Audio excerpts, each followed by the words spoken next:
Welcome to the Three Grandmas podcast. We're here with another guest this week, Mr. Abbabox. How you doing, man? Hello, I'm happy to be here. Are we live? We are live. I'm waiting for it to go live. Here it is. Podcast technique where we start the show and the guy asks the guest, Are "Are we live? Have we been talking? Have we been live the whole time? Are we doing it? Are we doing this thing? Yeah, we're doing it. So, Abbabox, welcome to the podcast. I'm glad to have you here. I really appreciate you jumping on. And I'm also impressed with your film pick this week. Very happy. I'm glad you did this. Did you want to just talk to the audience about who you are and where they can find you and what's your deal, man? Oh, it's the easiest question in the world to explain my stream. My name's Abbabox. I've been streaming on Twitch for almost 5 years, just trying to create comedy content. Currently, I do sort of a what's it called? Like a React video battle royale with guests where we rate and review people's video submissions. There's a leaderboard, there's prizes, there's banter. I play a game with dice and characters and lore called Bootcut. Every other Sunday, I do some gaming, and sometimes I eat baby food or other foreign snacks in my fake flying space car and review them. Bugs. I love that. I saw him eat a bug once. And lots of bugs. Lots of bugs. So with this video submission, is this anyone can submit whatever they want and you guys under just 5 minutes to it? Or less, and they have to be fresh videos. We have a cataloged system to keep things fresh. Nice. And it's free reign, and every judge can rate and review. We use a 4-star system. Yes. Great Roger Ebert with 4 decimals on top of it as well. So we can get really intricate with it. Oh my God. And then it goes into a database where everything is mathematically figured out as to who is at the top of the leaderboard and who is at the bottom. I think we have almost 200 users on the leaderboard. So there's like a weighted system, like you weight. Mm-hmm. Yes, it's weighted. Yes. Nice. Yeah, that's really good. It's like Letterboxd, but for YouTube videos. Is it YouTube videos or videos in general? Right now, it's just YouTube videos, but we'd like to include TikTok. And we have a mod that looks them over. We only watch 5 minutes, and people dig pretty deep. And there's some obscure, interesting videos sometimes. And then sometimes people just want you to watch their fucking song requests, you know? 'Cause that's what Twitch is. Hey, listen to this song I like. You like the song? We'll do that too. What do you guys reckon? Should I submit my short film to the Abbabox? It's under 5 minutes. It is under 5 minutes, yeah. Do the bench boys. Absolutely. The bench boys. Yeah.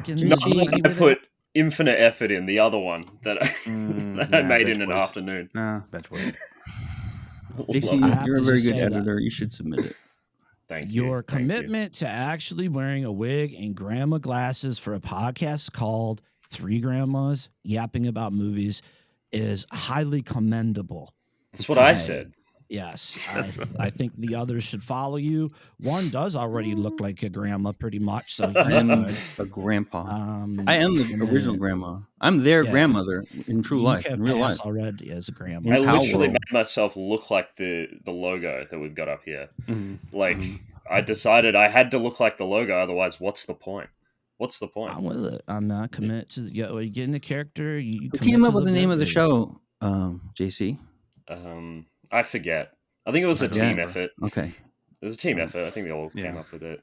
I think Time needs to get I'm interested in this grandma work, though. I'm interested now. All of a sudden, it's kind of tantalizing. Oh, yeah, I want to go full... Abbabox said... No, because not when I go full... No. We need to go deeper. We need to get, suits, body suits made, and, I want you to be indistinguishable from a real grandma. I want you to fucking go for it. If you're going to do something, you got to fucking do it. I mean, the wig is too easy for me. All right. I'm well, I've got the bling as well. I've got the chains for the glasses. Today's grandmas are doing more than wearing pearls, honey. Today's grandmas are out and about. They're doing it. They're doing big things. They're leading organizations. They're exploring hidden worlds. They're arriving at investigative inquiry. Right? They're doing more than wear pearls. Name one grandma. Madeline Albright. Just like that. Has He's she quick. shrunk down to gnome size at this point?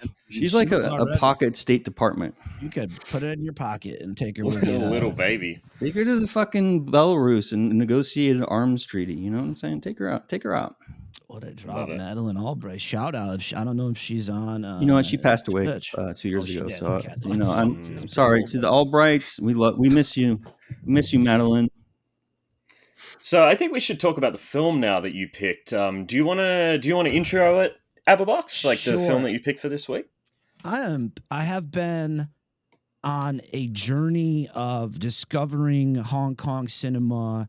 I want to say the past year and a half or so, and it started. I like exploitation films, the kind of stuff Quentin Tarantino homages, let's say, in all of his movies, and I discovered something in Hong Kong called Category 3, which is pretty much NC-17 style movies with, explicit violence, sex, or like triad themes as well. They get Category 3 ratings. So I've been just buying physical media. I'm a physical media addict. Oh, look at this. So I've been just buying all these boutique Blu-ray releases of all these Hong Kong action, heroic bloodshed. Is that it? That's all you have? Show me more. Show me more boxes. You have more. Yeah, show me every single one. I got them all here.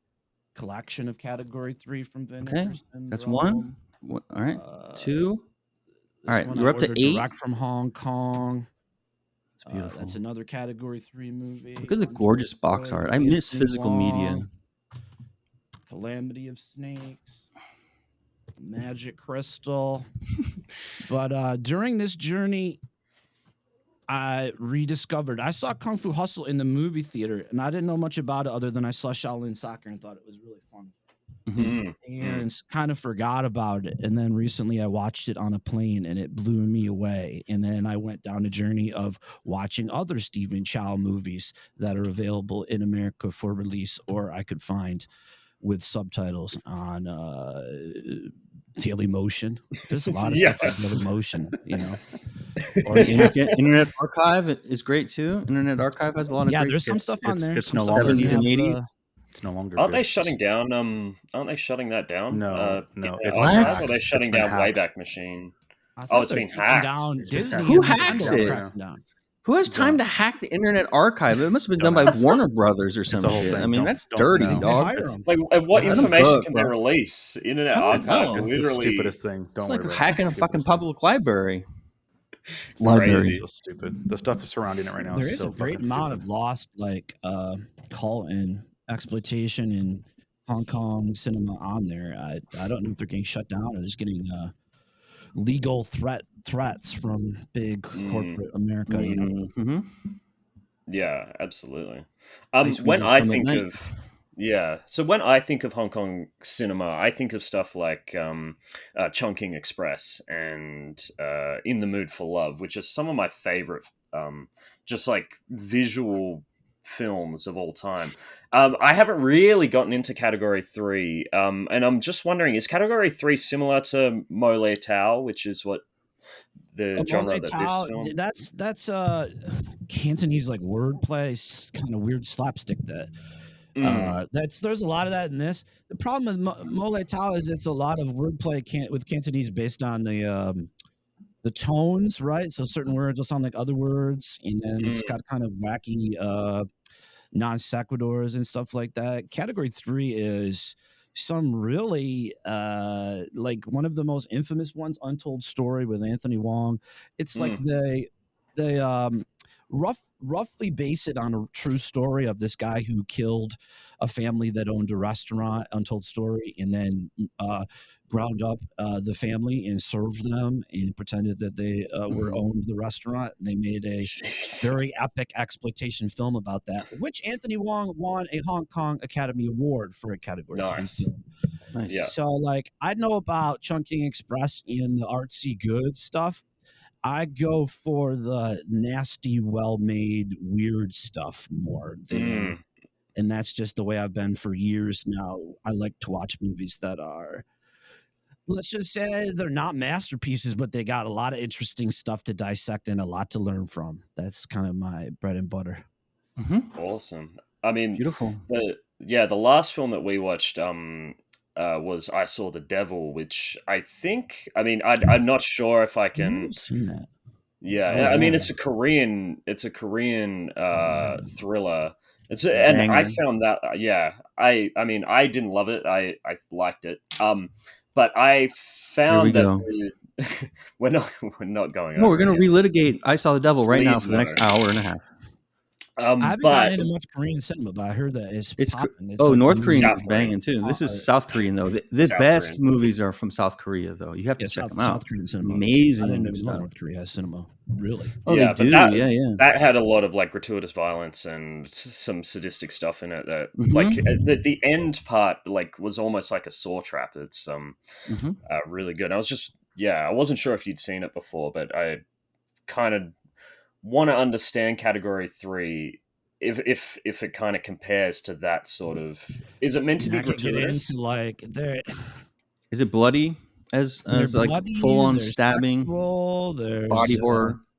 one of them is they go through their own little cycles through the 80s and 90s where there was just the period of like sort of softcore period sexploitation pieces, Sex and Zen, Mm. Mm. Chinese erotic horror story 1, 2, and 3, which play with like mythology and stuff like that, and they're dressed up in pink, and some kung fu battles, and then some just erotic Emmanuel styles, sex I saw scenes. some of that. I've seen some of that.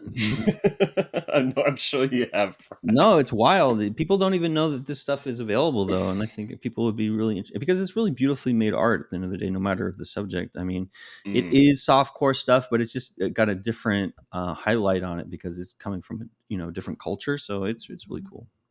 Yeah, that's it. Like erotic ghost story 2. The first like 20 minutes of it was just blowing me away. I've never seen anything like it. Something about just that it's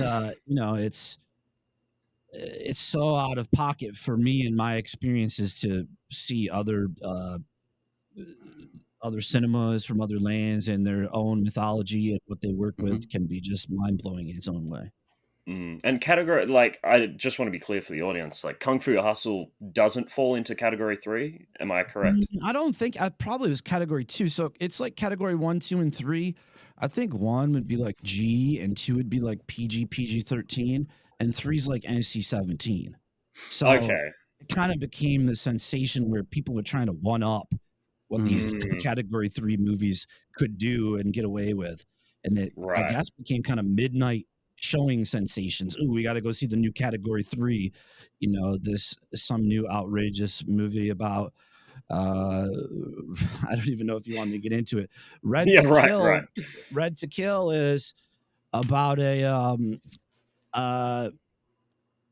serial rapist who attacks a school for mentally challenged people, and it's supposed to be Jesus. a metaphor for the handover to 1997 to the Hong Kong to the Chinese government as Right. well. Oh my gosh. Yeah, so they really go It's over deep the top. into the themes and wow, I love that. Triad films can be labeled it too. So some heroic bloodshed movies from that time, like John Woo, if they contain too many triad symbolisms or secret handshakes or inside stuff, they'll slap a Category 3 on that as well. So what led you to pick Kung Fu Hustle for the podcast? I remember really liking it in theaters. I saw it by myself in 2004. It was like one of the only foreign films I ever saw in a theater, I think, at that time in my life. And then I watched it on a plane, and I was like, whoa, watched a few Stephen Chows up to that. King of Comedy from 99 is really good. God of Cookery, which is like a Iron Chef parody thing. But then I watched Kung Fu Hustle, and I was like, oh, this is his masterpiece here. Like, this thing is tight, and it's wuxia, which is like fantasy Wuxia, kung yes. fu. Wuxia, right? Am I saying it correctly? Yeah. Yeah, I mean, it has elements of wuxia in it, but it's Mhm. also like a Looney Tunes cartoon. Oh yeah, in a absolutely. lot of ways as well. Yeah. So time. I was just wondering, have you heard of Kung Fu Hustle before? Is this your first foray into Stephen Chow? Yes, I know of Kung Fu Hustle. It's one of those movies that I kind of just like knew about, and I've seen little scenes here and there. Um, but this is the first time of me watching it. I hadn't seen Shaolin Soccer. I didn't know he made that either. I've seen little things of that too, so I'm not really familiar with any of this stuff. And I don't know if you would consider this Hong Kong cinema, but Rumble in the Bronx, is that Hong Kong I would cinema? count it. Yeah, that's a Okay. dub. I mean, they brought that Sure. into America. It was made in Hong Kong. Yeah, I okay. watched a lot of Jackie Chan and Kung Fu of that Yeah. nature when I was a kid, but I never dabbled into the deep depths of, Chinese horror stories Mhm. or erotic movies. That was or, one of like you the know. first movies I saw where it was like super over the top and super crazy. As like I guess it fits in that genre. And yeah, I love that movie. So when you're talking about, all this stuff, I was like, oh man, Rumble in the Bronx was fucking awesome. It's just the tip of the iceberg. You can go down. Jackie Chan's got hundreds of movies you can Oh watch. yeah. There's It's so crazy. many movies So many, that were man. made during the 70s, 80s, 90s, just in Hong Kong. That it's like every time I think we've, there's so much more to be watched. It's almost feels endless the amount of stuff that's out there. Yeah. And have you seen any of the more popular like wuxia films like Crouching Tiger, Hidden Dragon, or No, see, I've never Hero? watched that at the time. Oh, really? And I've seen like a couple, I don't even know, maybe a couple of Lucia. I haven't even really delved into that. I have two Shaw Brothers box sets. I've watched was it Man from Shangtong or something? Chinatown Kid. I've seen Five Deadly Venoms. I've seen some of the classics of Kung Fu. And John Woo, of course, Hard Boiled and Yeah. The Killer and Better Tomorrow and all that kind of stuff. But I just realized there's so much more that I didn't know about. And Yeah, so with wuxia, the one thing that separates it from like kung fu mostly is the wire work. So wuxia is very famous for its wire work. Basically, the fight scenes happen in a very floaty fashion. So they're fighting each other, but when they get kicked, they basically go flying, and they can run across roofs, and it's very like fantastical and mystical, and it's almost like pre superheroes almost. Like they totally. basically have. Yeah. They They basically kick you all the way to the Possible. forest, and if they kick you in one of those films, they kick you all the way to the cherry blossom forest from the Emperor's literally. Palace. Multiple trees, bushes, Yeah, that just buildings. it's amazing. Yeah. Kung Fu Hustle takes that, like you said, to the Looney Tunes category with it, but it does have some really impressive wire work and early CGI stuff that I think mostly holds up. Yeah, it was good for 2004. Yeah. I mean, I was seeing the Matrix sequels in this at some point. Yeah, Like you see the. Did you feel the same thing, Tom? Yeah, With towards the very end when he was like cornered on the stairs, I immediately thought of the Matrix on that. Yeah, Matrix, the Wachowskis. Like, there's so many influences that Stephen Chow. Rotoscope. Martial arts director, right? Yun Wu Ping, I believe. Matrix and Kung Fu Hustle. Yeah. Yeah, that makes sense, actually. That makes a lot of sense. But yeah, there's been a lot of directors that owe a lot to Stephen Chow. Like Edgar Wright has touted his love of Stephen Chow. Totally, yeah. Yeah, more recently, the Daniels, who made Everything Everywhere All at Once, they met because they were big fans of Stephen Chow in film school. Like that was their whole meeting place. Yeah, and you can see it like in Everything Everywhere All at Once, in their previous film Swiss Army Man, when they made that music video for Turn Down for What. I mean, you can see the influence there, like the way that they use. That makes sense. I've only seen clips of those kind of movies, but now it intrigues me more if that's the influence of it. Oh, absolutely. Yeah, you'd love Everything Everywhere All at Once, and it was amazing. Swiss Army Man. That's the one with Michelle Yeoh, right? That's right. Yeah. Okay. Yeah, and the other thing that he takes from this as well is I feel like I love films where, I mean, you see all the superhero films and these people are like conventionally handsome and conventionally well built, they're fit and everything. Yeah, and then you watch films like this, and there's just like this old, like out of shape That's guy, the best and part of he's. these movies. I Good ass love it. character actors that just Yeah, stand out, look amazing. different. Everyone just like, and this Kung Fu Hustle. I watch Shaw Brother movies a lot of times. You see these same sets, and you can just sort of feel this stilted. They're impressive as hell. Don't get me wrong. Big Sty Alley. Mm. What an But the amazing set in this set. one is fucking gorgeous, beautiful. Incredible. They knew how That's to the first shoot thing it. they did. Was Yeah. make that set. And it didn't always feel like a set. Like sometimes the Shaw Lived in. Brothers, which is one of the biggest studios in Hong Kong in the 70s and 80s, And you could feel that it was a set or fake outdoors, like, you know, on Star Trek when they'd go outside and it would just be a set with a fake sort of sun background and stuff. yeah, and it's I love the lighting in this film as well. Like some of the shots when like even just the opening when they walk out onto the street and the whole street is just filled with like purple light and you see the sunset in the background. Like it's a matte sunset, but they use the light to make it look like it's part of the world. It's beautiful. I love it. So going into this time in Prague, I mean, I've seen this film before. I feel like I had a headache the first time I watched it, so I didn't really enjoy it. But then the second time I watched it, I was like, oh my god, if you get on this film's wavelength, it's just so I had much a problem. fun. I was trying to like revisit it before I got into all this Hong Kong fever sort of, you know, and I'd put it on and I couldn't connect with it for a while. I was just like, what's wrong with me? I remember liking this movie, but once I've just sort of dived deep into Hong Kong cinema and what it is, everything about this movie is a love letter to what I've been enjoying, you know? And it's definitely the crown jewel of, as I watch all these other Stephen Chow movies, from the Mo Lai Te comedy stuff that he did, which has some wuxi elements like The Royal Tramp, or what was the other one I watched? Forbidden City Cop.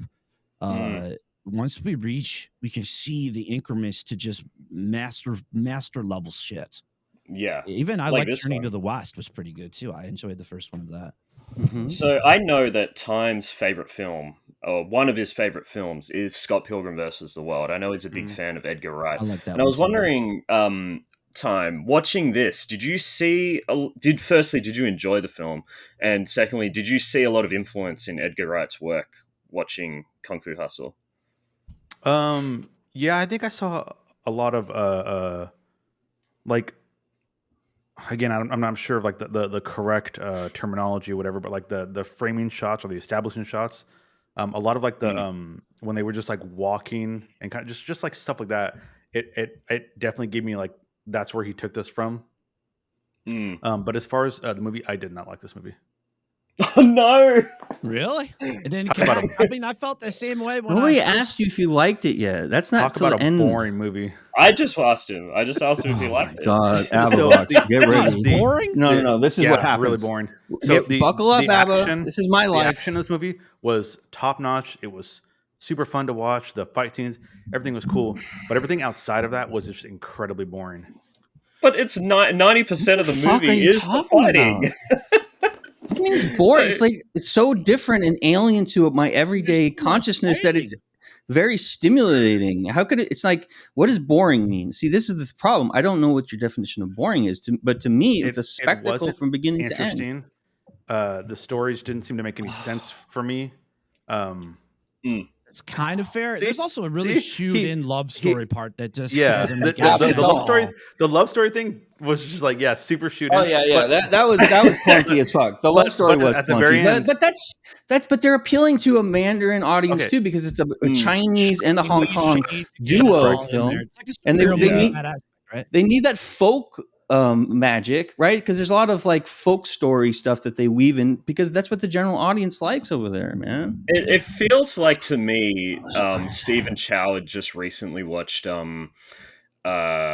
City Lights by Charlie Chaplin, and he just thought he'd do the same, basically the same story. What about Babe, a Pig in the City too? This reminded me of Babe and a Pig in the City too. Pig in the City? I haven't seen that yet. You haven't seen it? That's the George Miller film. He made the Mad Max movies. He made Road Warrior, but he made the sequel to Babe, and it's in a set very much like this. in a very lived-in place with a lot of comedy elements. It's better than the first Babe.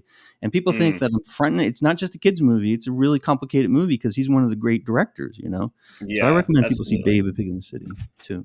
And it's gotten a lot of like Babe, Pig in the City basically has become like a cult classic now. After, I mean, the first Babe is very, very traditional story, traditionally told, traditionally shot. But then I've seen clips from Babe, Pig in the City. It's like a bit of a fever dream, right? It's just bizarre. So is this though, isn't it? She was dark, right? Oh It's yeah, dark. yeah. It's a little darker, and it's a big Childhood tenement fairy like tale. this with businesses and a cast of 1,000, like a Busby Berkeley setup like they have in this, where there's like 1 million actors, but they're all puppets, but there's real animal act. You know, they have all the trained animals. It's complicated. It's a complicated movie. CGI. But one thing it's not is boring. One thing it's not that's is crazy boring. to me. Time is that you found it boring. There's a lot of things that are boring in the world. This is not one of them. Boring. I need an explanation, man. Like I'm sitting there and I'm watching it, and I'm just like, I mean, outside of the fight scenes, I was just like, this isn't going anywhere. They're just talking. It's about Did nothing. you watch it in the dubbed version? I'm curious. Yeah, I did. I actually did. Yeah. Okay. Oh no. So I looked up which version to watch, because at first I started watching it and it was in is it Cantonese, Chinese? What is it? Cantonese. Cantonese. Okay, yeah. Cantonese. And you know, I saw the subtitles and everything. I was like, okay, and I was like, well, I thought that this was like, okay. So let me backtrack. The one thing that I know about this movie, or that I figured about this movie, is that it's like Kung Pao, which I love that movie. So I thought it was. I know you said that before, and I was like, I thought it was a similar movie. So then I was like, okay, it's supposed to be. See, that's my biggest thing. I thought it was supposed to be funny. This movie was not funny at all. And I feel like Western to English speakers. It's made for an audience that has Mandarin. Universal in that Charlie. There's Chaplin a lot of good slapstick though. Yeah, there's some stuff that was funny. It didn't work for me. So I mean, a part of it. Part of it's got to be like the fact that you watched it dubbed. Like, I feel like the subtitles and the way that the actors like deliver their lines with the subtitles, like the just like the inflection in their voices and stuff adds so much element. The first ever in Cantonese Hong Kong movie I ever watched. This movie Bio Zombie. It's like a comedy mall zombie movie, and I was just like totally drawn in by the tones and inflection of Cantonese. It sounded like singing to me. Mm-hmm. So like that's just an element that I've begun to just love. I hate watching any of these movies dubbed, but I think Shaolin Soccer actually has Stephen Chow dubbing himself in that. I don't know who. I was trying to figure out last night who does the dub in this one, and I couldn't find any solid answers on who the hell does the dub. It sounded like the usual suspects of video game and anime voice actors, but I don't know. Did you listen to the dub version of this time, or did you read it? He said the dub before version. You cut me off. Oh, I'm sorry. So the thing I looked up was like which version to watch, and one of the comments I saw was that the dub version adds a little bit of like charm to it. I said, okay, so I'll watch the dub version, and I watched it, and yeah, that was it. That's why I watched that version. I put it on last night all the way through. It's okay, the dub version. No, you gotta listen to the original. But yeah, I prefer to watch it. The very beginning, it was funny because like I watched only like a couple minutes of it. So the very beginning, when they have the guy that's in the police station and he's causing a ruckus, and he starts talking.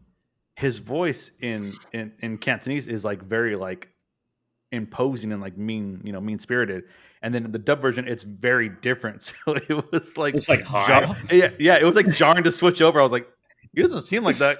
Like it was too comical at that point. And I was like, well, I'm already watching it, so I might as well keep going. They could have ruined it. I've never seen the dub version, but they could have easily ruined it. Well, the voice of the head gang leader guy, Brother Sum, that dances and stuff like that. I'm pretty sure it was the guy who did the voice of Ebony Maw in Avengers Endgame. Oh, okay. And I was so distracted by that. I was like, what a choice here. I was who the hell did they choose to dub this version of it? Why can't they get some Hollywood actors to do it or something? I mean, don't they do that for Miyazaki movies? Yeah.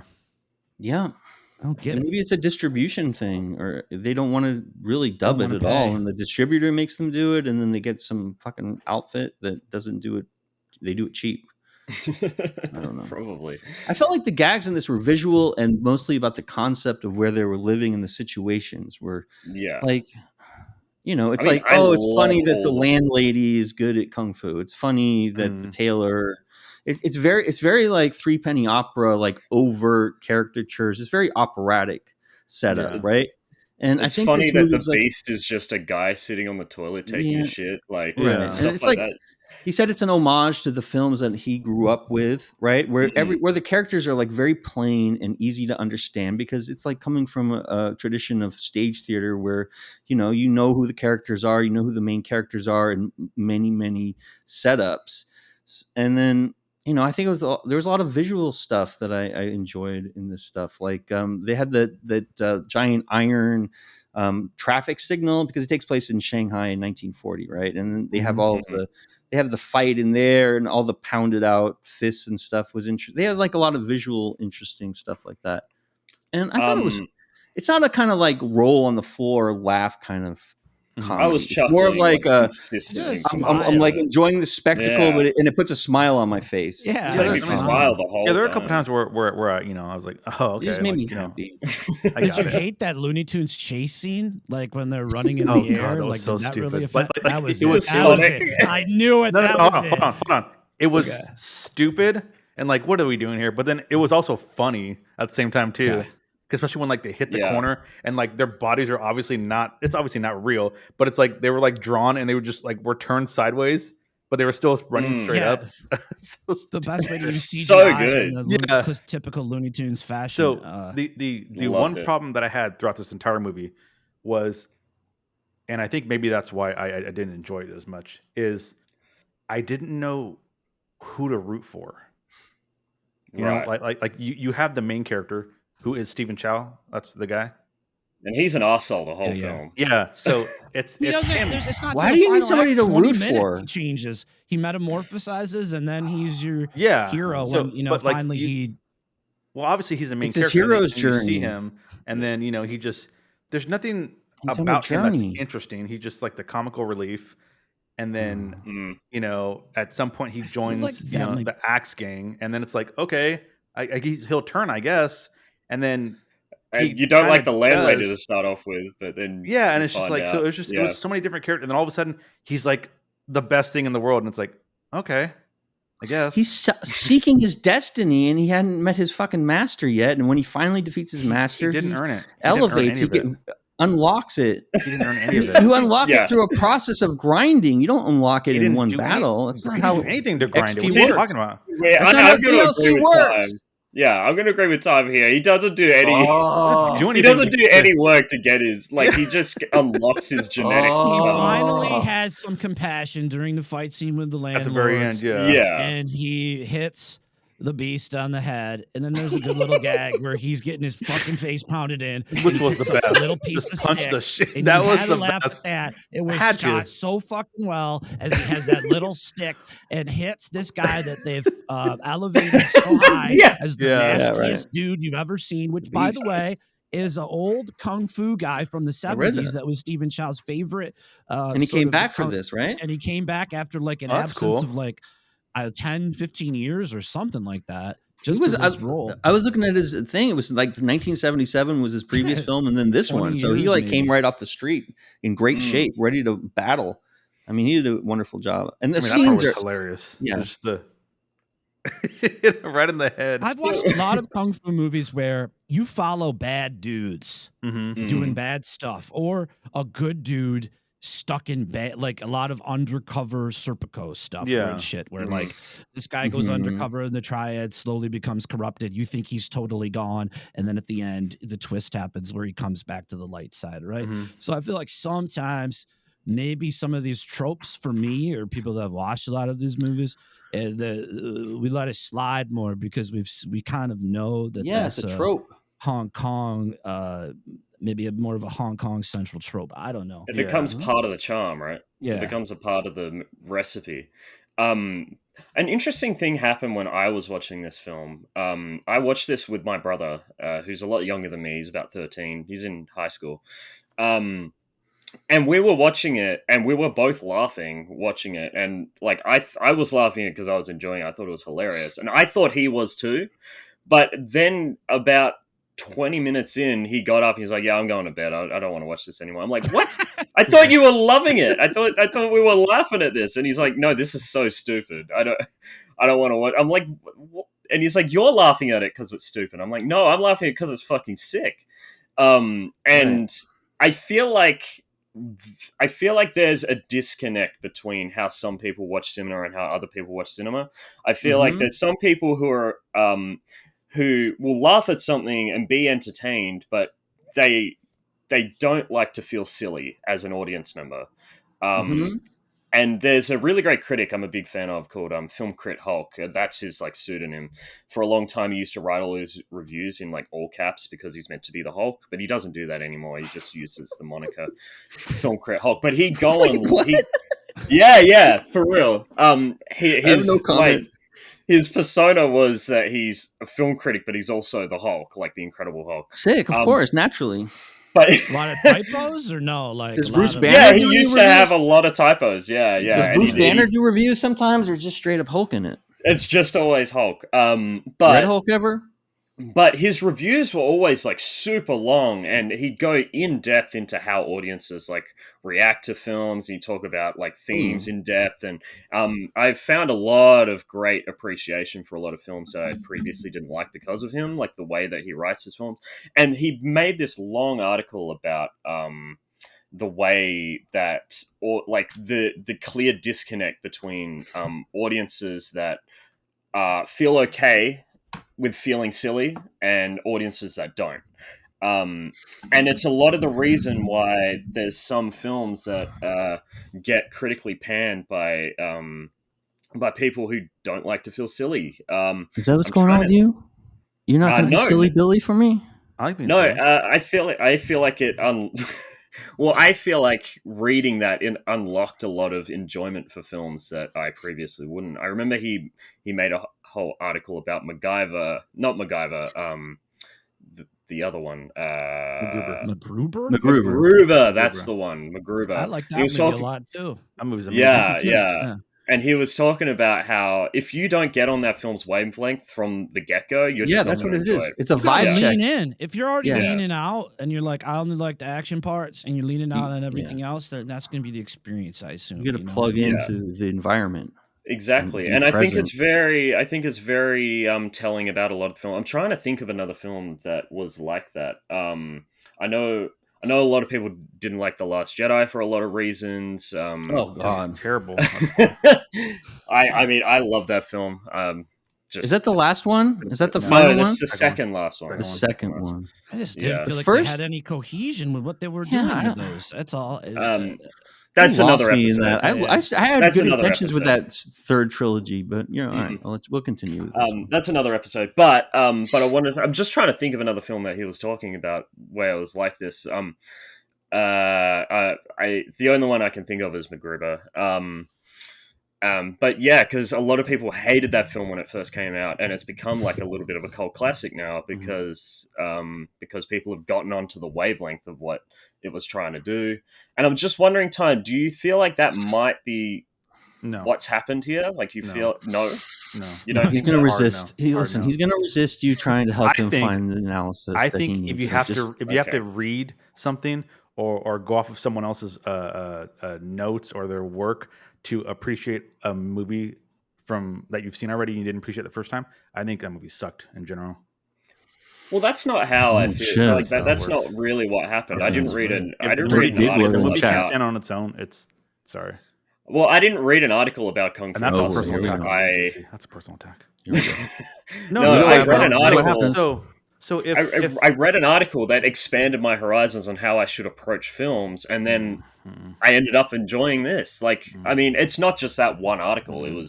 It's like a whole bunch of things that I feel like I'm more open-minded than I used to be. would it be crazy? Okay, so like MacGruber, for example, I like the MacGruber skits on SNL, and I like Will Forte, so I immediately love that movie because so I was technically on that wavelength before seeing that movie. I was ready for it. So would it be crazy to say that someone who loves Kung Pao would like this movie? I thought you liked Kung Pao. I haven't seen No, Kung Pao. I do. Kung Pao I Way of love the that. I Fist. absolutely love that movie. So, Now I have to But see that. I don't see a lot of similarity you between don't see this some, and okay, Kung Pao. okay. Like, So yeah, that's maybe what that's I'm my saying. mistake for thinking. Yeah, There's similar movies. I mean, I Kung Pao feel like took going existing into it. footage, right, of a movie, Yeah, and then yeah. they inserted shots and made a comedy out of it. Right, Like Kung Pao's closer. Oh, Kung Pao, is that like the montage film where they take like real clips and like what is that one? I haven't seen it. Put voiceover over So it. that's just a totally different name's thing. Steve That's like Odenkirk? laughing Steve at Odenkirk, the genre, and this is like laughing with the genre. Does that make sense? Like Kung Pao has more in common with like Power Rangers than I think it does with this film. Oh, Like shit. because Or Power like Rangers Naked is very Gun similar movies as well. or something to me. I I feel haven't like seen it's a it. completely different genre. Like maybe we've struck something here. Do you feel like maybe maybe you've that's what I gone was, into it with a certain expectation because I figured and didn't get that? karate, fight scenes and So it's comedy. karate, dog. And comedy. That's what I figured. Fair. That's what This I ain't figured. karate, and son. it wasn't. Well, I Tom, really how should many have Fight prepped scenes? you movies for have you this. seen? Comedy. It didn't work. How much kung fu have you watched Say from Wing like, Chun. I've seen like not Jackie a crazy Chan amount. stuff? Jackie Yeah, Chan. like, I've seen Bruce Lee and stuff. Bruce Lee. You don't fuck with it though. The Last Dragon, best. You just, Oh, yeah. but you don't look for it, right? No, I don't. You don't look for Yeah. kung fu. No. Did you ever have a love affair when you were like 14 and your buddies got together on a Friday night and just like, I remember hanging out with my friends like from high school, just being nerds and just like watching these on like late night TV because we didn't, we didn't do anything, and just laughing our fucking nuts off because of the bad overdubs and just the whole genre. And then I fell in love with it, and then I started to grow into it more and like learn like what they're trying to do. And I earned like over time, you have to like earn respect for a big subgenre like this, I think. I used to go to the video store and they had a kung fu section, right? In like a kind of they had all these Chow Yun Fat movies. They'd be like $10. I would put one of these in that said they had Jackie Chan or Chow Yun Fat in it. They were in it for like 2 minutes of the movie. They'd come up with a fake poster on the front of it. They'd take my $10. I didn't know any better. I thought it was just I was going to start getting into kung fu or like heroic bloodshed. So I got burnt so bad during that time period trying to track this stuff down that like now that that's the real shit's available to me, it's like a paradise. So I mean, sometimes it's like pro wrestling. If you grew up watching pro wrestling, if you have some desire and understanding of the genre of what it is, and then later in life you rediscover it, you can like level that love up. If you've ever watched wrestling and I invite you over to my house to watch WrestleMania and you sit there, you're gonna go, this is some hokey fucking shit. You like this? You know what? And you might giggle at a couple That's things. spot on, dog. That's an amazing analogy, because I'm a huge wrestling fan. I watched it as a child and then stopped watching it, and then I came back and I appreciate it more for what it is now. So that's probably what it is. You see the layers. You see the levels and the layers. Do you feel like, Time, if I had told you that it's like it's more similar in vein of say Edgar Wright or the Daniels, do you feel like in retrospect, like looking at what you saw when you watched this, Deadpool? Do you feel like Deadpool? Deadpool would fit in this subgenre as well. So. No, because Deadpool is super. It's the same type of movie. They're trying to do the same things with combat and comedy. They're mixing violence with humor. No. Right? They're mixing violence with humor to create this iconoclastic concept that makes you like opens you up more if they show two things that don't belong together, right? Violence and love, and which is comedy or laughter, and it's kind of probing the same things. I don't think it does it as successfully as Deadpool because that's designed for a Western audience, and there's a lot of sub jokes designed for people who grew up in Kansas City, not people who grew up in Beijing. Or grew up There's a Chinese spirit in this movie that maybe could be off-putting if you're not sort of open to that vibe. Because I think that's kind of what was maybe off-putting to me at first is I was like, just this is a real kung fu comedy movie, and you're like what does that even mean to be a kung fu comedy movie over there, right? And that can be kind of like a strange experience. But I do remember watching this in theaters in 2004 going, wow, I can't believe I had such a good time with this. But it did have some really epic characters when the freaking all of a sudden you see the three people in the those are cool. Yeah, three guys. Yeah, that with the rings and the fucking and the fight scenes there, and then you have the guys that they hire with the musicians, with the instruments, and they're shooting out scene is so ghosts. sick. And you're like, how can this up it? And then they got the beast in the it just kept escalating for me that I was like, wow, this is like every one of my favorite tropes of like comic books or the kung fu that I've seen. Just like Wu-Tang Clan vibe. That, I mean, they built a whole band around this vibe. You know, they borrowed the whole concept from an adoration or adoration of these films. You know, it's a very specific like world. And also, like the way that the Beast moved and he jumped around and stuff, it also reminded me a lot of like Jim Carrey's The Mask as well. Like that sort of very live action comedy. Live action animation. Jim Carrey, Stephen Chow. I watched one called The $60 Million Man, and it was almost like Stephen Chow saw The Mask and said, I want to do that. And it was just this over the top. I mean, there's a scene in it that's straight skibbity toilet. It's Stephen Chow's face as a toilet, like when this woman's about to sit on him. Most over the top shit I've ever seen in any Stephen Chow movie. So I know he's like a master looking at everything, like Charlie Chaplin, Jackie Chan, and Jim Carrey going, I must absorb, I must grow, I must use all the tools of the other masters, you know? And then vomiting it all out. Yeah, and then so it's absurd. He's an absurdist because these are absurd situations, right? And so that's where he minds his comedy as well. And I think Jackie Chan was a big a physical comedian too, like something like Super Cop and Super Cop 2. It's like they've always had this like wind blowing through this type of cinema, but he really like embraces it, or he's trying to make animated live action. I feel like he's trying to make a Warner Brothers, and I'm surprised he didn't make a sequel to this because it made $90 million in the US. He keeps talking about it. He made a sequel to his King of Comedy movie with a female lead. I think it's not a sequel. It's a remake. It's a remake of the original. Yeah, I did. I only watched the first like half of it, then I put it on too late. I fell asleep, but he like keeps teasing that he wants to do Kung Fu Hustle 2. I feel like it's hard to match what he did, but I think it'll happen though. Yeah, I think it'll happen. Yeah, if he gets into debt, if the tax bill comes, I heard he can't pay it. He'll make Kung Fu 2. He's never made a movie in America because he was entangled with a studio that was involved with the triads. I'm sure. So, but they tried to bring him over for Stephen Chow for that terrible Green Hornet film. He was going as Kato with who was that fucking guy? They got the singer instead. They got the famous Chinese singer instead. Said he was too much of a diva. I guess. But. Who's that guy? Seth? What's his name? Seth Rogen. Seth Rogen. Seth Rogen. If you can hear me right now, just stop. And Seth. Evan Goldberg, and they got Michelle Gondry to make that as well. Just make some new licensing, which is crazy. What was I going to say? I never thought we'd ever say skibbity toilet on this podcast, but we've got here. Well done. I mean, I wouldn't have said it if I didn't just. That was the one part of this movie where I said, "Wow, Stephen Chow did skibbity toilet first before anyone else did." Yeah, yeah. I just want to blow the Zoomers' minds out there and say Stephen Chow did skibbity toilet first. He's a genius. We had a comment that said from Lair Bear. It looks like I think it's fair to say it's a stupid and funny movie. It's ridiculous on purpose, like absolutely. Yeah, it's absurd, right? It's absurd is stupid. Yeah, like that people really get tickled by that. And you can even see influence of this through Japan as well, like Takashi Miike's films. I mean, the ones I've seen are the Ace Attorney. The Ace Attorney adaptation that he did, and wait, from the video game? Is it Mike or Mike? Yeah, from the video game. Yeah. What the fuck? Itchy the Killer? Say it again. Itchy the Killer. Itchy the Killer. Right? Lawyer movie?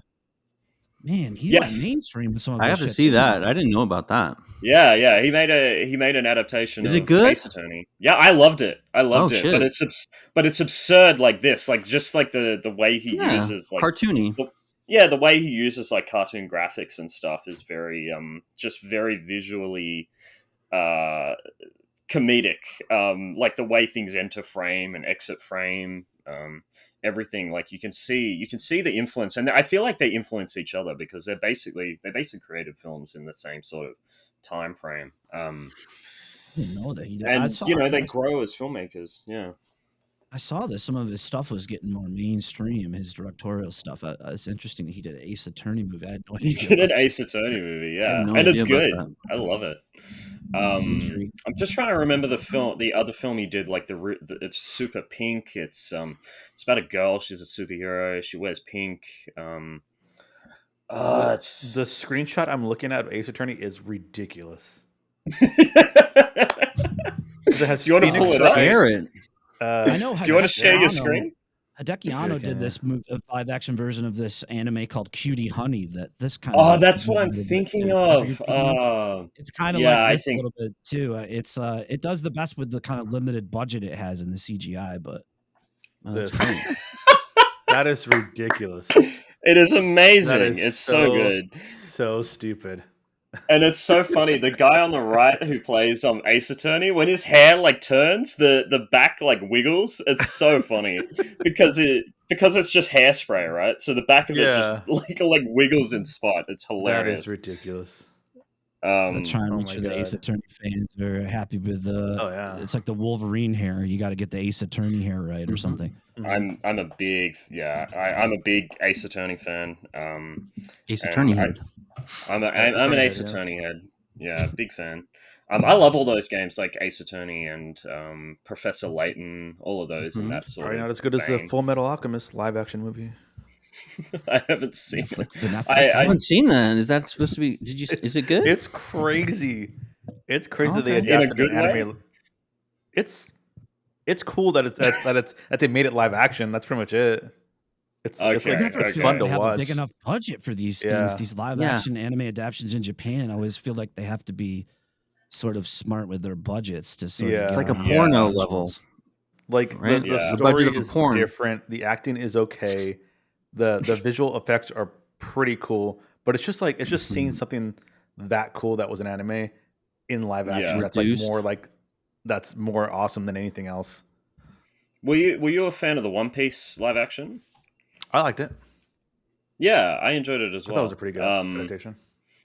Yeah, and I feel like that show is not afraid to feel silly when it wants to, and again, I still see a lot of like some visual aspects from that, especially like the opening fight in the prison. I see a lot of similarities in terms of like the way it's shot and geography wise to Kung Fu Hustle and just like the square box geography of the little town. Is it a town or is it just an apartment complex? I suppose Pigsty Alley is what it's called. Pigsty Alley, yeah. I feel like the way they shoot it, I don't and the know. way they How use do they build geography. those fucking things in the 40s? It seems like they just moved everyone in the town into this giant complex that's almost This like wasn't an open made air in the mall. 40s. There was like a No. I'm just saying, it takes place in the 40s, and so the set is going to be based on the type of way people lived in these border towns. I assume it's Shanghai though, right? Yeah, it's like a Shanghai sprawl mini mall that they all live in. It's amazing. It's uniquely, I feel like a lot of the Hong Kong movies take place in these sort of gigantic apartment complexes where everyone sort of knows each other. There's a lot of like, there's no privacy. Gang mob mentality, gang violence from the people who live in the apartment complexes together. I've seen in multiple films where they just, if someone's out of line and The Raid, escalate, they'll all just the Raid. I was going to say the Raid, yeah, the Raid, Dread as well. Dread had the same Dread vibe, is right? fantastic. Oh yeah, heavily influenced by the Raid. But yeah, it just seems to be a very common thing because that's just like their life in the slums, in the poor parts of collective town. living, man. Yeah. Wartime, right? This takes place essentially during World War II, right? If it's in 1940. Yeah, and it's and obviously they were built during like it's like an communist anarchy. rule, so you get the kind of brutalist aesthetic that they try to, they dress up. Like even if you're looking at this this behind us, it's brutalist, but they've dressed it up with all the flags. It's like British architecture, though, right? Isn't it like British, like all of the when you get to the second level, all of the like Greek style columns, and it's I was interesting. thinking I feel like the Soviet British or built it. communist, And they're like showering in the Chinese communist. center, right? There's a scene where he's taking a all the shower laundry. in the center. Yeah, and hanging the laundry from outside. I've seen that, in a lot of Hong Kong There's an movies. establishing shot in this film where they're just panning across, and there's just one dude like just taking it, like he's leaning back and just taking a shit on the floor. Yeah, I know. That guy has his ass out the whole time It just too. There's a pans scene apart- where there's children peeing on another child. Oh yeah, that's a wild. Because he tried to stick up for the I love the girl. lollipop arc with he's putting the broken lollipop back together, or she is put the broken lollipop back together. When they pick it up and it falls apart. I like that scene. It's Zen. just definitely a shoehorned love interest kind of thing in there. Yeah. So you know what's funny? That little storyline, the love interest that was shoehorned in for sure. Yeah. At the very end, when it shows them and they're like back together, and it shows them as kids, I was like, oh, that's cute. It's full circle. They didn't fucking just manipulative. That's nice. That's nice, But it's manipulative in a very like sincere way. Like and now he's into golden showers all the time too, because that's what happens. He got imprinted. So that's not good. Well, that's not good. I'm just saying it's good and bad. There's always good and bad. But yeah, that flashback scene where you see the two kids and he stops the bullies from fighting, like beating her up. Yeah, it's cliche. I thought something that feels uniquely category 3. Okay, that sort of like raw, like real bad stuff that happens, but you don't see in those kind of movies. There's a few scenes, and there's some actual kind of decently graphic violence in this with the axe gang off the jump, because Chow said you had to establish them as the meanest, baddest thing. You got to be scared of these guys. You got to be scared of the axe gang. I guess maybe they were based on either legend that this was a real gang during that time period, or I've seen in multiple movies. I think The Boxer from Shangtung, there's also an axe gang in that, with this epic final scene in a restaurant where they all have axes and there's one man versus an army of guys. It's a trope in a lot of these movies. Very common, like cultural trope. What was I gonna say? The suits, right? Yeah, they all wear black suits, just like in Kill Bill in the first scene. It's a very common, like they have a uniform. The first thing you do is give them money to get dressed better. Make them feel like big shots. Yeah. And I really love that scene where I'm trying to remember, the beast like clicks or something, and then the guy's head just goes into a spiral. Like, yeah, that's sweet. I mean, it goes all the way around it goes all the way around. Yeah. There's just a lot of really great sight gags. Like there's a sequence where he's inside, I think it's a traffic light container, or it's an electrical pole, and he's hulking out basically, like he's got the punching snake through it. He's punching through the thing. Yeah, it's pretty cool. He's sort of getting it. I always thought it was like cocooning into, and even in that scene where he's like some Super Saiyan style rebirth. And then they use a very unsubtle shot of a caterpillar coming out of a magical realism. Magical realism, right? Yeah. It's extremely unsubtle, but he wears it on his sleeve. He is the Messiah, and he's going to take them all out. But what's his first maneuver? Stamping toes. Yeah, stamping toes. Just stamping toes before. And they set up. And they set up the fist thing, like not the fist, the palm thing, like the fact that he uses the technique of the giant. That seems awesome. And then they show them go through all the entire apartment complex. So this is like Man of Steel level disaster porn. Bam! It reminded me of Kung Fu Panda, like the whooshy finger hold, or something of that ilk from. And I feel like they also use that kind of trope of he masters the unmasterable. You know what I mean? That's like always the deal. It's even in the deal. Even in like this movie, The Royal Tramp, which is a Mo Lai Tao comedy wuxia movie. At the end, he masters something that you thought was a joke the entire time throughout the movie, some ancient technique or something. It's just all. It's like they love their underdog story. It's rising from the bottom to the top and mastering the I'm mad the they haven't come out with unmasterable. Sleeping Dogs 2. That the original Sleeping Dogs game was so great, and like was. that could be an amazing series. I can't believe they stopped making those games. You know? Are you gonna make a movie of that, or I've heard that somewhere. Is like it that. I don't popular know, enough? man. Is the question. I think It didn't Square make enough owns money. that. It didn't make enough money. No. Is that the Even with so all it's the kind of like resales, because of the remaster, and they keep reselling it. I'm shocked. Well, Is it making, it's kind of making like money versus not making enough money for Square is very different. I understand. yeah, Yeah. but there's I think also if it came out today, though, it would be so hyped because it's built a cult following over time. Today, Yeah. yeah, And if they probably would, really yeah. did it right and Yeah. did the right, assets and Mhm. everything, and they came out with an amazing Sleeping Dogs 2, I think they would have a massive hit. Yeah, that game's amazing. I feel love like that game. every game studio has a game like that. Like Rockstar's Bully, they haven't made another Bully either. I don't understand even what after that Rockstar film. does at all.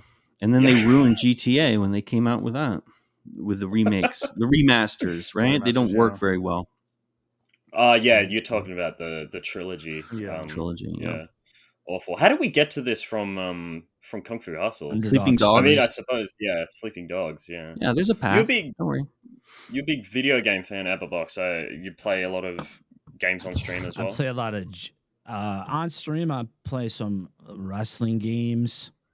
I talked to Tom about that. He's a big fan. In my private Don't life, wave them away. I play a lot of JRPGs. What's your favorite Nice. JRPG? Well, I'm currently playing the new one by the makers of Persona and Atlas. Metaphor? It's called Metaphor RE Fantasio. Just the most convoluted, weird name you could possibly Is it repeat. sick? I've only just heard. Yeah, I've Is it only just good? heard about Metaphor. It's pretty. It's like it's similar to the Persona games. Yeah. It's like time management and how you spend your time with certain people influences your powers of your sort of godlike characters during battle. It's turn-based combat like early Final Fantasy. I love But that. I like that. I just like good story and where I can sit for a second, have a beer, and consider what I want to do in my strategy for the I like battle. So you don't have to do it on the fly. Yeah, I like sort of Baldur's thing. Gate for that too. I've enjoyed the hell out of that. That Yeah, was like we've playing talked about Game of that. Thrones, the game every night. I would be like, ooh, what am I going to get into today?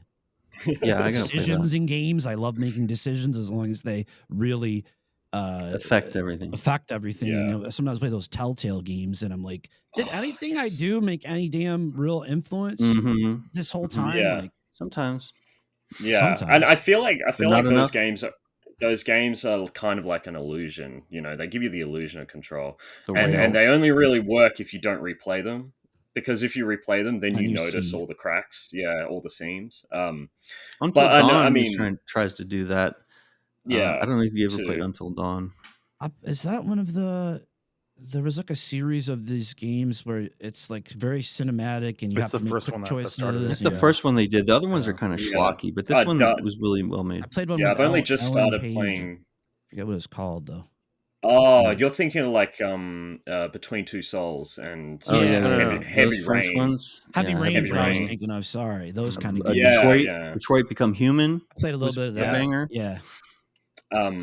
I thought you were talking about their Dark Pictures anthology, Yeah, which that's what I is thought too.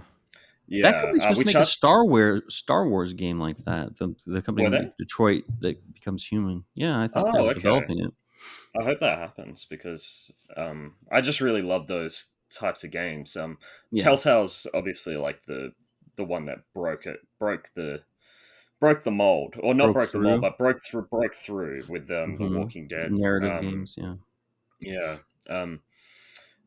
But like back in the day when you were talking about like how am I going to strategize, like how am I going to do this, like back in the day my favorite game when I was on the DS was Advance Wars. I'm not sure if anyone's played those. Yeah. The turn-based war simulators, fantastic games. I used to play Front Mission 2, which is a mech turn-based game. I used to get crazy with that. That's a really fun one. I love it. Do we want to star up this film and yeah, we'll star it. How we feel about it? Yeah. So I mean, I feel like we should ask Abbabox last because of his film. But Time, would you recommend Kung Fu Hustle, and what would you rate it?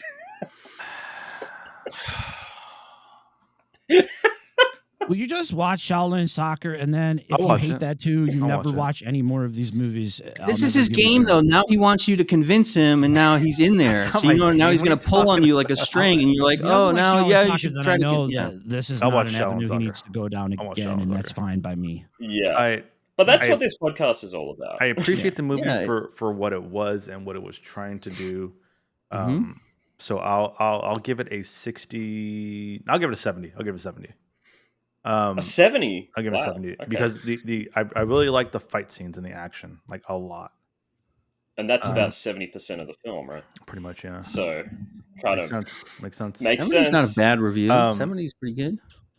That's I would- a B in Australia, right? Yeah. It's Australian That's a B. B, yeah. That's a B, yeah. Um, It's a higher score than I gave Joker too. So I think I would recommend this movie, but it's just not.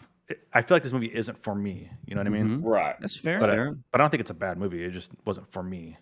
yeah, I get yeah, that. that's I fair mean, enough. So, yeah. I'm like that with a lot of stuff. I'm very Yeah, picky in what I sure. watch.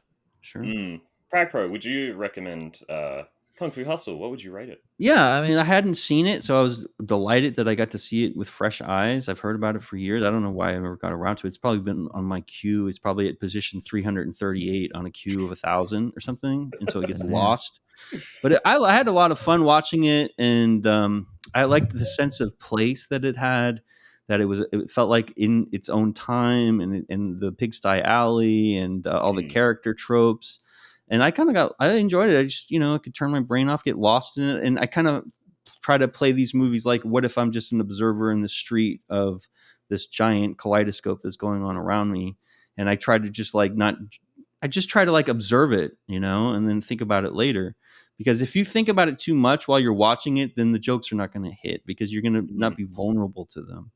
And you have to clear your mind, I think, for something like this. But you also have to know what you're getting into with something like this. That's true. So I definitely give like an 85. I would definitely recommend it to people who love kung fu movies for sure. Absolutely. And they've all seen it by now, probably. Yeah, absolutely. I'd recommend this film as well. First time I watched it, I think I had a headache. Like I had a headache, and I feel like this is one of those films that would beat you over the head when you have a headache. This one, no, I get No, that. yeah, You exactly. have to be kind of ready for this one. Yeah, but third time watching it, this time, a second and third time, I absolutely love it. I think it's so visually creative, and I just see. I mean, I love seeing influence for other films that I love. Like Everything Ever All at Once was such a surprise to me. It's one of my favorite films. And I mean, I love all of Edgar Wright's work and all of that. So I love seeing the seeds of what you can do with the camera and what you can do with CGI. And I remember people gave the Matrix sequels a lot of shit for their CGI. And I mean, you can say technically the CGI is worse in this film, but the action is fantastic. Like there's no issue with it. And it makes me reflect on the Matrix sequels as well. I don't like the second sequel, but the Reloaded, I think, is severely underrated. So I mean, I really appreciate it for opening my mind in that way. And yeah, I'd probably give it about an 80. I think it's 80 out of 100. I love it. I'm glad you picked it, Abbabox. Yeah, I could have picked something a lot weirder. I wanted a little more. I thought it was what mainstream did with my kind of tastes. I could have got funky with this, but. I mean, if you want to come on movies. again, I hope you pick something esoteric as hell. Yeah, you can pick whatever you want, man. We watched Perfect Blue. That's kind of wacky. That's kind of wild. I just saw that recently for the first time. It's like a giallo, anime giallo deal. Absolutely. I mean, I think we know the answer, but would you recommend Kung Fu Hustle? What would you rate it? He goes, no. I mean, it's been part of my Stephen Chow journey because I went back and started watching King of Comedy and these older ones, and so by the time I got to this one, I said, this man's perfected his craft. So I bet you back when I first watched it, I would have given it like an 80, but it's probably up to 89 right now for me, just in that it's a very comfort food movie I can put on. I think I have gone to it like as something to put on to go to sleep to, just sort of like comforting. The music in it comforts me. Just everything about it is turned into like a comfort kung fu film for me. So, and it'd put time to sleep for a different reason, I'd yeah, imagine. for real. He was Yeah, like, yeah. So it's good for to putting to sleep no fighting matter league. what. Fighting league. So what you're saying is you'd recommend it to people who want to sleep. Is that one of I would say If you I would have say this. Go insomnia, into it with some understanding of do you like kung fu movies? I would say, do you like kung fu movies? If they're like, what does that mean? I'm like, you don't have to watch it. You don't have to watch it. you have to watch it. Really, or I got it. Or I got it. Do you Like, like I've been Looney doing Tunes? Hong Kong movie nights in my Discord where I play No, like I've been 3 there. different movies and try to, and sometimes people are like, I can tell they're not vibing with it. I played a Stephen Chow one the other night, Love on Delivery. It got some chuckles, but it went on way too long for everyone and people were bowing out quick. If I put Kung Fu Hustle on or Shaolin Soccer, I know that wouldn't happen. But if you're not really into it or you're not vibing with it, I can't, I get it. It's totally cool. Whatever. I'm just into this shit, I'm into it. I'm deep into it. Hell yeah. I would like say it. if I like you it. like, I think if you like, oh my god, I lost my voice. If you like Joe Dante's Looney Tunes back in action, I think you'll love this film as well. I haven't seen that. Just Looney the Tunes vibes back is- in action. Yeah, I've done with Joe I know Dante Joe Dante, but I don't from remember this one. Gremlins. Does he make Yeah, Gremlins? Oh my It's got god, I Brendan, gotta watch Brendan that. Fraser in it. Oh Also, I'd shit, say let's Steve go. if you Martin, I think. If you liked this one, he did another movie based on the legend of the Monkey King called Journey to the West. I think it's The Right. Demon Strikes Back. And I could sense that, he had to live up to the reputation of the Kung Fu Hustle film. And I thought it was pretty successful. I enjoyed that as well. I didn't watch its sequel directed by Chu Hark, but I found Have you that played movie the new pretty good Journey of the follow-up. West game that's out? Have you played that new Chinese Journey Maybe of if the it West goes game? down in price, but I don't know if I'm Yeah, I'd wait for a sale. Is it based on the game. movie, the game? It's Based on the legend of the Monkey King, which has been multiple films. Even Stephen it's like- Chow started, I think maybe 3 or 4 already of about the Right. Okay. Chinese So Odyssey it's- 1 and 2 about the Monkey King. It's like there's so much rich mythology in Hong Kong. It's their movies. King Arthur. It's their Robin Hood. It's like Zatoichi in Zatoichi, yeah, Blind Swordsman. I thought it was Zatoichi. It's Zatoichi. Lone Wolf and Cub is an amazing folklore. I mean, that's what they did with Mandalorian and Grogu, didn't they? Absolutely. Yeah. That's what it was. It was definitely Lone Wolf and Cub. Yeah, absolutely. At least for the first season. Yeah, and then it fell off. I like Andor off, still. That's a banging show, but Yeah. I'm worried they're going to ruin it. It's on my list. I'm worried It's on too. my queue. It's a good show. Watch the first season of that. Then I It's got to watch probably the 2,000 best thing episodes Disney's of made. One Piece as well. People want me to watch 2,000 episodes. I can't be bothered. Well, they're remaking again without the filler. Have you heard about that? The remaking like they One did with Piece. Dragon Ball? Yeah, they did like with Yeah, I Dragon think Ball, so. yeah. Yeah. Yeah. Anyway, thank you so much for joining us today, Abbabox. This has been such a legendary stream. I love this. I love this podcast. I love doing it because I feel like every episode, there's always one person who's has a different opinion to the rest, and that's it always good. happens. It's and I because it's a swear- review show. It should be different Yeah. opinions. And it's I always like me. that part.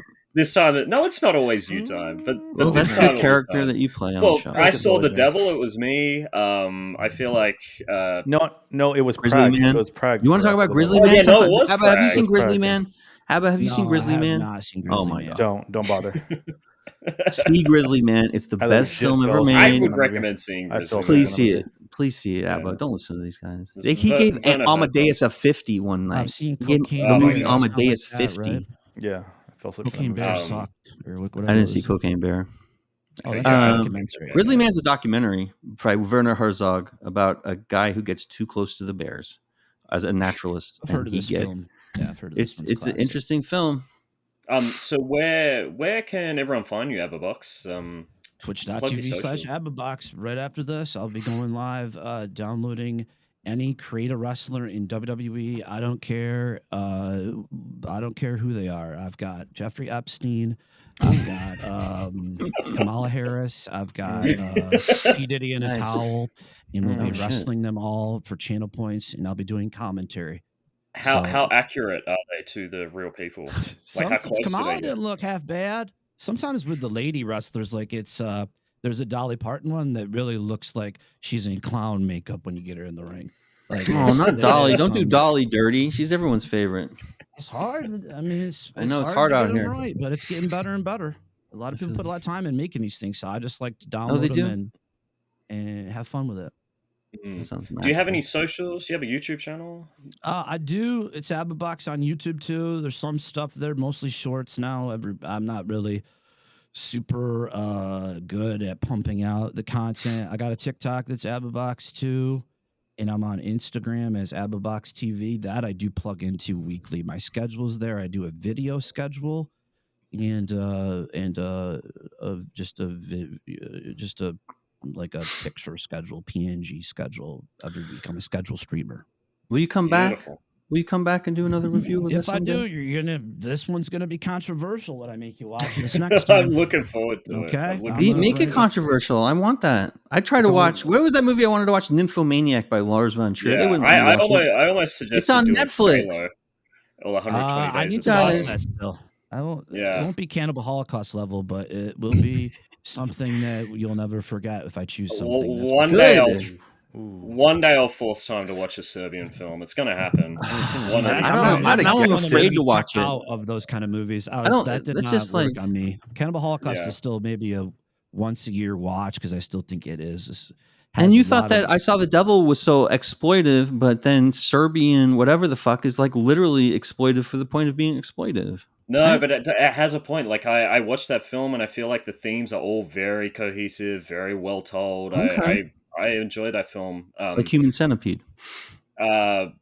Well, yeah. Have you seen Human Centipede? I've heard that. I haven't seen those, but I heard like part 2 or something. Or is it one of them's really supposed to be out there? Like 2, maybe. Yeah, I think it's the second one. 2 is really where that gets crazy. Gross or something, right? And I love it. It's gross. It's about people getting stitched together by their mouth to anus in a fucking centipede and like experimented on. It's like and it's 5 movies. It's bizarre. Yeah, but the third one's well, maybe that's what we want. Maybe that's the Christmas special. We do Human Centipede 1 through 4, and we just come back and we just do all the movies and we just talk and figure it out. Merry Christmas, 3. Mom. I can cram them all down in one night. What are we watching next week? Have we even figured that out? I don't think we have. No. Whose turn is it next week? I think it's my turn. I believe it's Time's. Have you figured out a film Time to watch? No, I'll figure it out. Okay. But yeah, we'll have Time on next week. We'll have me on next week. You will have Time on next week. If he plays his cards you're right. optional now. I'm kidding. I'm kidding. Yeah, you're just a fucking guest from now on.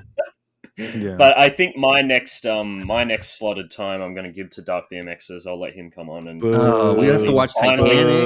Finally watch Titanic. This is Dark BMX's game. I've still avoided that. I'm not watching it. Still never watched that. He rants about Titanic all the time. I even made a fucking live action sequel to Titanic called Titanic for him to appease him, and he's still not appeased, and he still wants to review it. He was in it too. He was in it. Titanic. Yeah. But yeah, because I mean, last time he was meant to be on last weekend, and he got his times wrong. And no, he didn't. Yeah. Did he? Is that what happened? Yeah. He double booked. He double booked. He double booked. He had 2 things. Yeah. He's a friend of the show, so we allow it. Yeah. But thank you everyone for watching. Thank you for coming on Abbabox. Everyone join in. Are you streaming currently, or I'm about to go live as soon as we can't raid you because we're not affiliate. That's how sad it is over here. We really can't raid you. But I'll tell everybody. Yeah. Yeah, I'm gonna head out and then I'm gonna start up my stream. So thanks for having me. And unfortunately, just a second, because we have to end this stream first, and then then you have to so you just take a few seconds to upload the footage, and it'll tell you when it's done. Gotcha. But after that, you have free reign to leave. But thank you so much for joining us. Thank you. We had so much fun. Appreciate you so much. You're a wonderful streamer, and I enjoy all the things that you share. I hope you come on again. I'm gonna make you watch something.